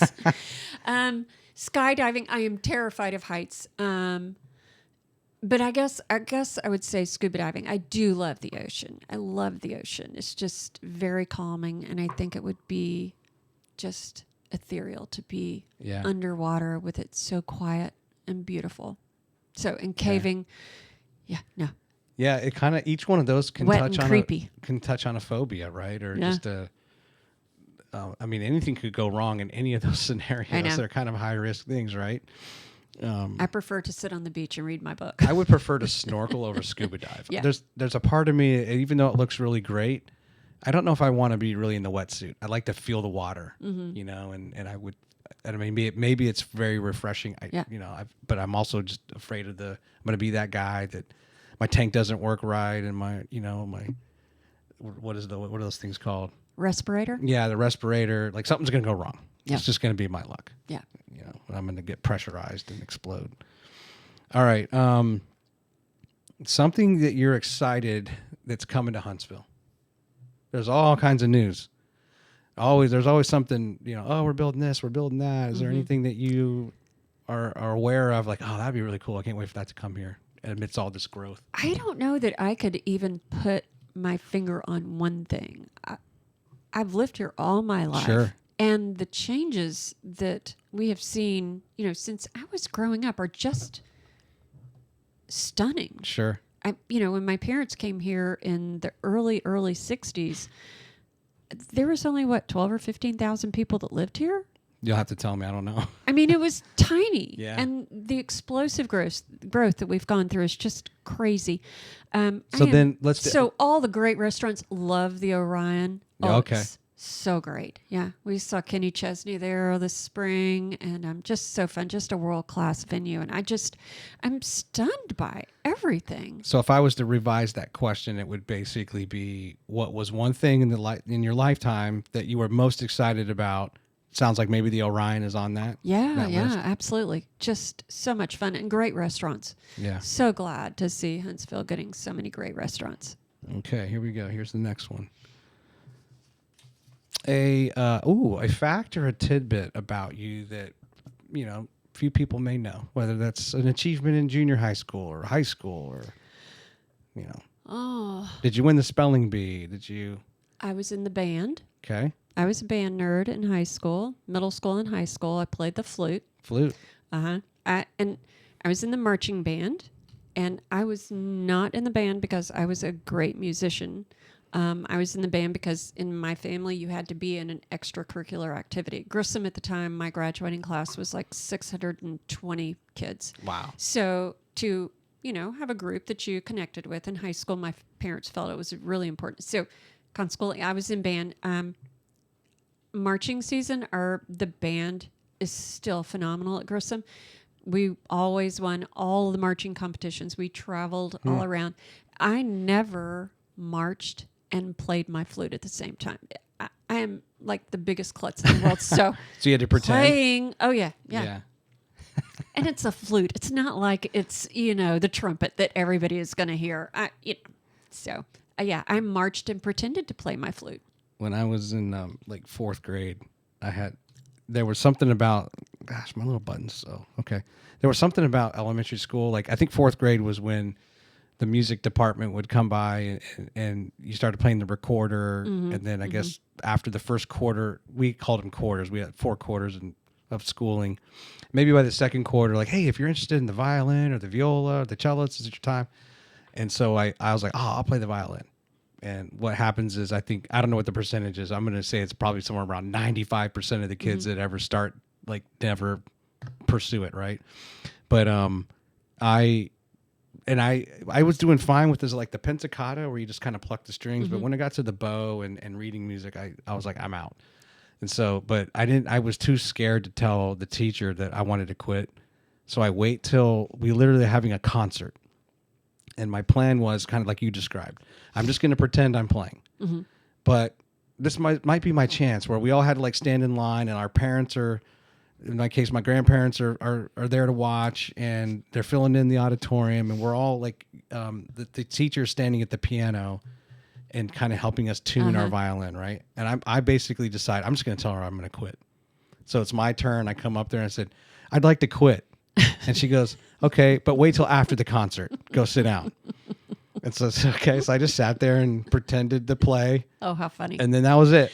There you go. And then I think I just told my grandparents, no, I'm done. I quit. I can't do this anymore. Who knew? We're both pretenders. Yeah. That was awkward. Like, I got to pretend, and hopefully it's not obvious Look like that I know what I'm doing. Yeah. I want them to be proud of me, but whatever. Okay. Is there... Nah, I'm not going to ask that question. I'm going to go with 6. Okay. That's a lame question. All right. So, Dave. Yeah. Partner. Yep. What's your ideal date when you go out with Dave? Kind of describe that. You can be real... I could play some soft music, but what's the ideal... you both are on the same page. Like, let's go do this. Yeah. Well, I think our first choice would be we're both Auburn grads. So I think, Auburn football would be fun. But we have some great friends in town and love just going and hanging out with friends and grilling out or just spending some time laughing and having a good time. Yeah. Yeah. Hanging out with friends. Do you share in the cooking, or is he better than you, or vice versa? I don't cook. You don't? Okay. I cooked. Well, that answers that. I cooked 4 or 5 nights a week, 5 or 6 nights a week. Yeah. For a million years. That's true. And when Dave and I met, I said, so here's the deal. I don't cook. And he said, that's okay. I cook. So yeah, he cooks. Go. Yeah. So it sounds like even though we have some great restaurants, sometimes it's just nice to enjoy his cooking. Yeah, absolutely. Yeah. Or your friends cooking. Yeah. We'll go out to eat, a couple of nights a week, but, we both work and at the end of the day, we're usually pretty tired. So we don't cook, big extravagant meals. So we grill a lot. He just got a big green egg. So. Oh, cool. He's loving that. Yeah. Yeah. I do want to build like an outdoor kitchen, but I realize that's the smartest thing to do. I still have kids in college and more to come. And Well, see, all of ours are gone. They're gone. And That's right. yeah, so we've actually looked at the outdoor kitchen. So we, like I said, Yeah. we just bought this new house. So Okay. yep. All right. Here's the next question. Okay. Actually, this is the last question. What do you want for Christmas? World peace.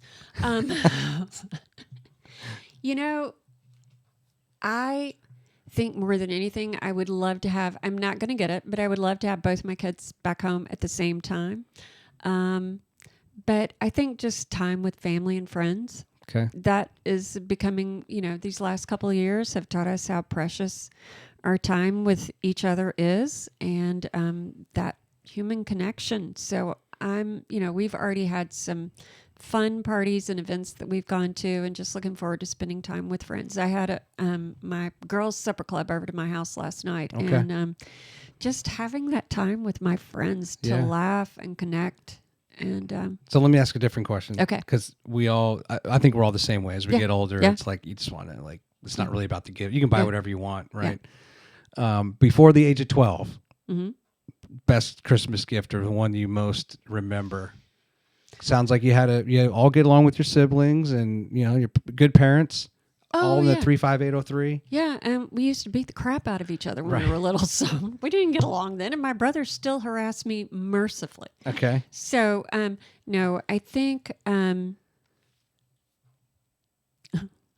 remember one Christmas I got this album. This is really going to date me, and it was the Archies.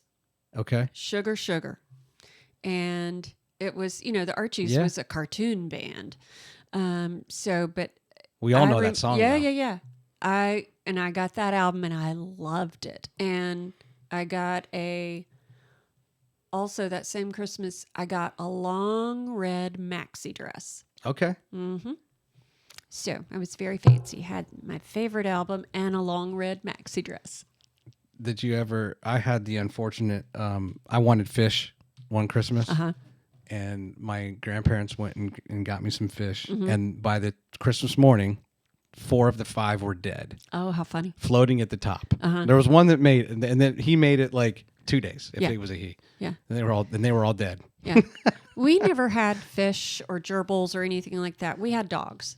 Okay. So. That's right. You have a golden retriever now? I do. And you used to have a boxer? Yeah, we lost our boxer, Shelby, this summer. I'm sorry to hear that. But we still have Daisy. She's enjoying being an only child, being spoiled. I don't know if you're not, I guess you're not allergic to cats because my wife fosters cats. We have like 3 of our own.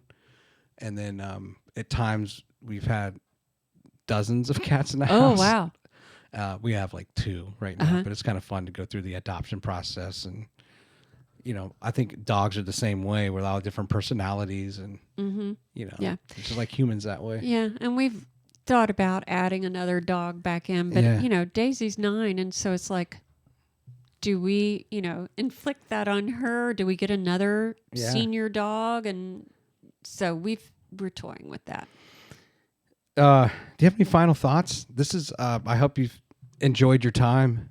I've enjoyed interviewing you. Yeah. I've learned a lot, and I think this is probably akin to any time you go and present something. Obviously, you're probably not getting as many questions, but just talking about the Advocacy Center, right? And getting the word out and educating, right? You hear that all the time. And so many charities and causes, the number one thing that you're going to always hear is that we want to create awareness. Right. Well, and it's true. And awareness about the work that we do to benefit children. Yeah. So like I said, we've got to normalize this conversation, but I honestly, seriously do appreciate the opportunity to tell our story. And I really appreciate the opportunity to participate in the podcast. Yeah. I'm a Huntsville native. And so, shining a spotlight on our community, there's so many great things going on, and talking about in depth and in detail about all those great things is a lot of fun, and I think so beneficial. So thank you for doing this. Yeah, you're welcome. I actually hosted an event last night for like my normal job. And, in the aftermath of that,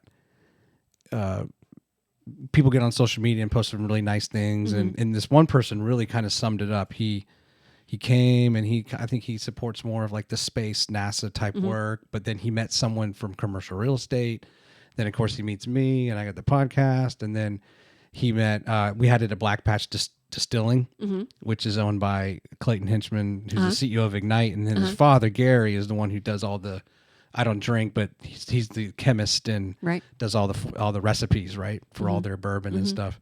But this guy's post was just kind of like the community comes out to these things, and it's not always just about our industry; it's the community, right? And we just had these really good discussions. And the thing that's interesting is I've interviewed several of natives like you, and then there's going to be several of people like me who come in, and I've lived in places where that was not welcome, and they did everything they could to like, shield off their little town to make sure that we paid more in taxes and that we felt the pain of the growth that they were against. Where I feel like Huntsville, we're all concerned about, we all want more roads and infrastructure and handle the growth, but it seems like there's an acceptance and there's a more of a community feel, and everyone just kind of folds in. And there's plenty of people who don't have an Alabama accent, and they might be from here or not, but we're all kind of buying in very quickly. It doesn't take long to buy in into this unique culture and attitude that permeates here. And that makes me really proud as a Huntsville native to hear, that perspective. I'm glad. I talked to somebody the other day, and she just moved here 6 months ago. And I said, well, how are you liking it? Because as a Huntsville native, I want everybody to love it here and stay here. And she said, I hate it here. It's terrible. No. Why? You ask her why. There's nothing to do here. Oh, right. There's nothing to do. Yeah. But what do they want to do? At that point, she was not a happy person. And I just said, I'm so sorry. Yeah. I hope things get better. I know. I was interviewed on a different podcast by my buddy Thad. It's called Patriot to the Core. And he was asking me a lot of questions about that. And I was like, look, nobody wants to hear how much you miss the Rocky Mountains if you move here. Then just go back, please. Or, oh, the Pacific Ocean's better than the Gulf. Then just shut up. Come and have the attitude of this is why I call it the Our Town Podcast. This is my new town. Yeah. Love it. Yeah. Do I miss Virginia? Not really. But at the same time, yeah, but I'm going forward, and I love our new town. I love the region. I love the state. I don't know all of the state. I've actually played golf in Auburn, Opelika at the trail course. Phenomenal. It's Opelika. Oh, it's Opelika? I've listened to the wrong people. As a Southerner, you have to pronounce. I've heard Auburn and Opelika. That's what it is. Opelika. Thank you, because I've heard a lot of people say Laka. Opelika. Thank you for correcting me. I learned the hard way because we were staying over in Columbus, Georgia, and we were, which is Eastern time, and I thought Alabama, for some reason, was still going to be Eastern time, and we had a tea time at the Opelika trail course for like 7 a.m. Ooh. And we wake up at what we thought was, I don't know, I don't know, we were early. Yeah. We got there and we thought we were late, and the guy's like just pulling in, and it was 6 o'clock in the morning. Oh. We thought it was 7, and we thought we were late for our tea time. It's like, oh, you're more than early. We're just opening up. I'm like, oh, driving range is Central over there. time, because we drove through Phoenix City that refuses to change. They just stay on Eastern time. Yep. Dave's been down there this week. Any final thoughts from you? Any shout outs? Not really, other than to all of the people that are doing good things here in Huntsville and Madison County. So it's really exciting. I think it's an exciting time to be here. Yeah. I really do. I do too. Well, thank you so much. Thank you. Merry Christmas to you. Merry Christmas. Happy New Year. Yeah. This will post. I don't have a calendar in front of me. What's today? Today is the 8th, so the 22nd. Okay. On that win. Well, no, it's going to be the 21st. Okay. I try to post them on Wednesdays because on Thursdays, the 256 Today will run a story, and they run my thing every week, and that just kind of means that I have to have everything in place so that I'm not embarrassed if people are like reading the story and they click on something it doesn't work. So I try to activate everything on Wednesdays. Yeah, gotcha. All right. Hey, take care. Thank you. All the best. Yeah, you too.